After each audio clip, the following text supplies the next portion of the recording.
Olá, sejam bem-vindos todos a mais esse estudo. Resumo agora da lição de número 5, nós vamos passar. É um assunto em continuação, né? O da lição 4, falando dos arautos do advento.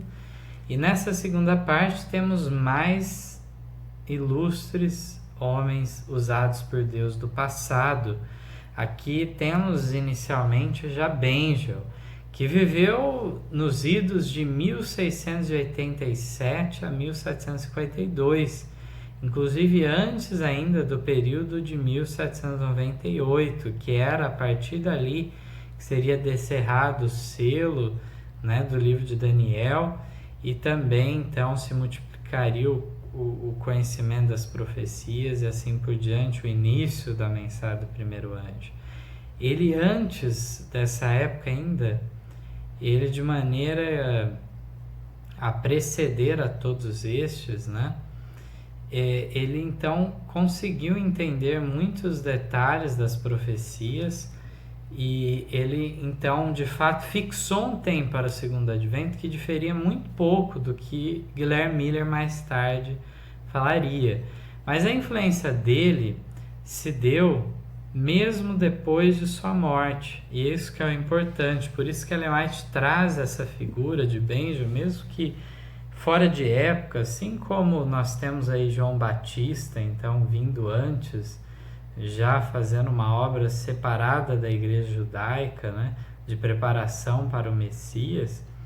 Aqui Benjamin prepara o caminho para os arautos do advento, e os seus escritos perduraram, e mais tarde, então, tanto na Alemanha como na Rússia, houve a influência dele e a crença mantida, então, por vários que inclusive migraram, né, da Alemanha para a Rússia e influenciaram aquele país. Temos depois Galsen, em Genebra, né, que fez um trabalho esplêndido com as crianças, né? Ele então trazendo as profecias, começando com Daniel 2, que é extremamente didático, aquela sucessão dos impérios, né? E ele assim tapou a boca daqueles que achavam então que de fato não teria como entender as profecias. Os adultos achavam isso, mas agora ele estava ensinando as crianças e elas compreendiam, né? Ele viveu de 1790 a 1863, foi muito bem sucedido em seu trabalho, né? E publicou essas lições, e ele, com esse alcance primeiramente com as crianças, ele acabou alcançando depois os adultos nesses assuntos proféticos. Mas é dito que a ocupação favorita dele era realmente lidar com as crianças. E falando em crianças, temos sobre a Escandinávia algo muito interessante, que a Igreja do Estado, então a igreja que era ligada ao Estado na Escandinávia, perseguiu os pregadores da segunda advento de Cristo, e de fato foram lançados à prisão, e no lugar deles as crianças se levantaram e foram usadas pelo Espírito Santo de maneira maravilhosa.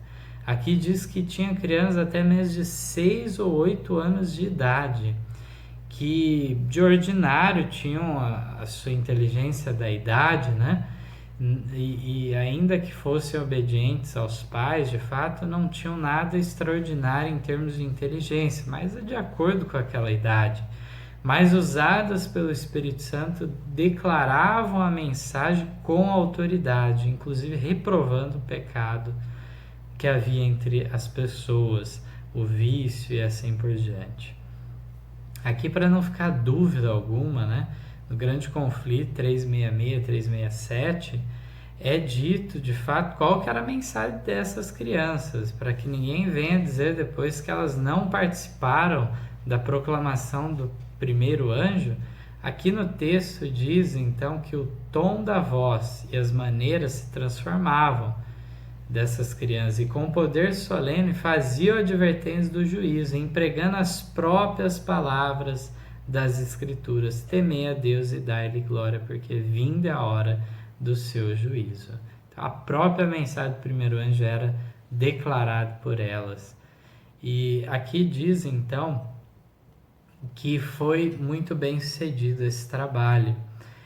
E, em resumo, temos aqui dois textos no final, na pergunta 12, né, sobre essa obra que teve personagens ilustres na Europa, na América do Norte, na Ásia, em diversas localidades do globo terrestre, né?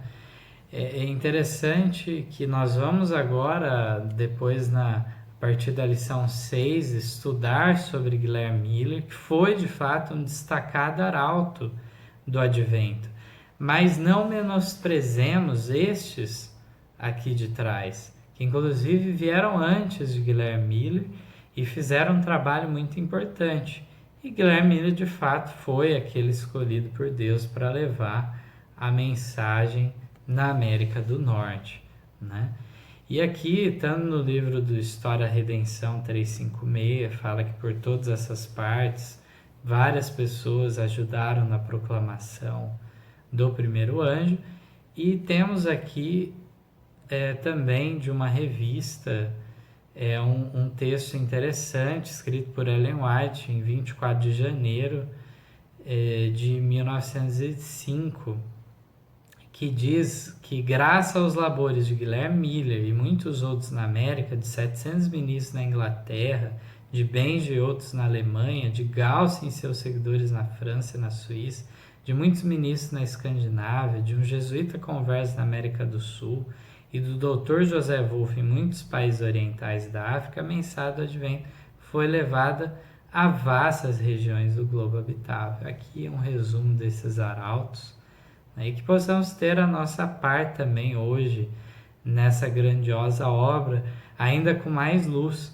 Eles estavam ainda à altura do primeiro anjo. Hoje nós temos somados a mensagem do primeiro, segundo, terceiro anjo, possamos proclamar a todo mundo. Esse é o propósito de Deus e possamos estar entre aqueles que farão isso. Amém.